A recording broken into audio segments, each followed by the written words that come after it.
बिस्मिल्लाहिर्रहमानिर्रहीम जी अस्सलाम वालेकुम वरहमतुल्लाह। अगर जी आपके पेपर में क्वेश्चन आ जाए कि ए की वैल्यू दी हुई हो और आगे लिखा हो ए स्केयर आपने फाइंड करना है, तो आपने कंफ्यूज नहीं होना। इसका बहुत आसान तरीका है ए स्केयर फाइंड करने का। ए स्केयर का सबसे पहले मतलब समझिए कि होता क्या है। ए स्केयर का मतलब क्वेश्चन में ये कह रहा है, ए स्केयर का मतलब है ए को टू टाइम मल्टीप्लाई कर दें, ए dot A. So it's mean कि ए को हमने क्या लिखना है, टू टाइम्स लिखना है। अब ए की वैल्यू हमारे पास क्या है, 4 2 3 5 डॉट, ये डॉट एक लिख दिया और दूसरे बाद दूसरा ए की वैल्यू दो दफ़ा लिखनी है। अगर यहाँ पे थ्री होता तो हम ए की वैल्यू थ्री टाइम लिखते। तो अब यहाँ पे टू है, ए का स्क्वायर है, तो टू टाइम लिखनी है वैल्यू, 4 3 2 5 और मल्टीप्लाई करना है।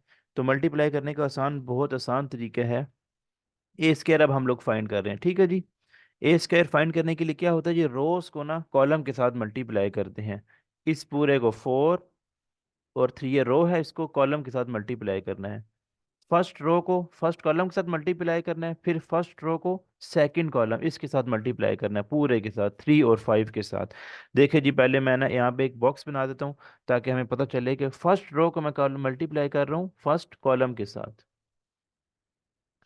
यहाँ पे रैप कर देते हैं ग्रीन बॉक्स में इसको ताकि पता चल जाए।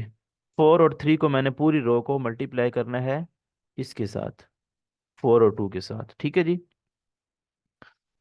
4 को मैं मल्टीप्लाई करूंगा 4 के साथ, तो ये क्या आ जाएगा, 16 आ जाएगा। 4 × 4, बीच में प्लस का साइन, ठीक है जी। और 3 को मल्टीप्लाई करूंगा 2 के साथ, 3 × 2, एक हो गया। 4 को 4 के साथ भी मल्टीप्लाई कर दिया और 3 को 2 के साथ भी मल्टीप्लाई कर दी। अब 4 को मल्टीप्लाई करेंगे 3 के साथ, 4 × 3, बीच में प्लस का साइन, और 3 को मल्टीप्लाई करेंगे 5 के साथ, ठीक है जी। फर्स्ट रो को फर्स्ट कॉलम से मल्टीप्लाई करना है, फिर फर्स्ट रो को इसके साथ सेकंड कॉलम के साथ मल्टीप्लाई करना है, 3 और 5 के साथ। तो 4 को मैंने 3 के साथ मल्टीप्लाई किया, बीच में प्लस का साइन आएगा और फिर प्लस लिखेंगे, और 3 के बाद 3 को 5 के साथ मल्टीप्लाई करेंगे, तो 3 × 5। तो ये हमारे पास हो गया, हमने फर्स्ट रो को फर्स्ट कॉलम के साथ भी मल्टीप्लाई कर दिया, ये है पूरा। और फर्स्ट रो को सेकंड कॉलम के साथ भी मल्टीप्लाई कर दिया। अब क्या करेंगे, सेकंड रो को फर्स्ट कॉलम के साथ मल्टीप्लाई करेंगे। अब मैं इसको ब्लू बॉक्स दे देता हूँ।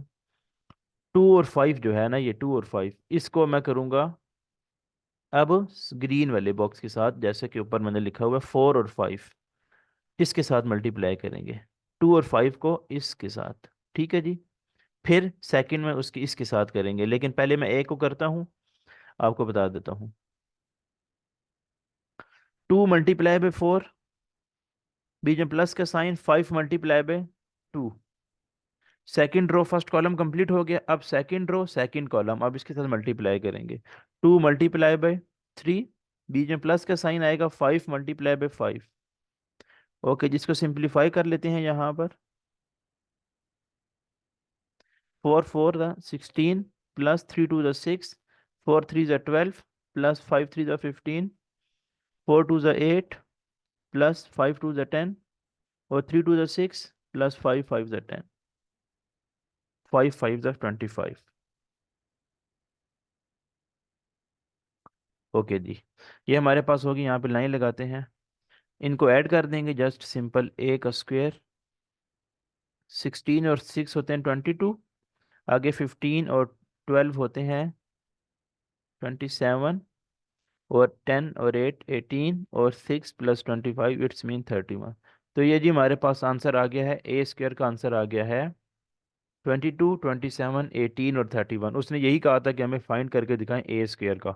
आसान लफ्जों में आपने क्या करना है, फर्स्ट रो को फर्स्ट कॉलम के साथ मल्टीप्लाई करना है, फर्स्ट रो को सेकंड कॉलम के साथ मल्टीप्लाई करना है, उसके बाद सेकंड रो को फर्स्ट कॉलम के साथ मल्टीप्लाई करना है, फिर सेकंड रो को सेकंड कॉलम के साथ मल्टीप्लाई करना है। यहाँ पे मैंने बहुत ईजी करके आपको समझा दी, उम्मीद है समझ आ गई होगी।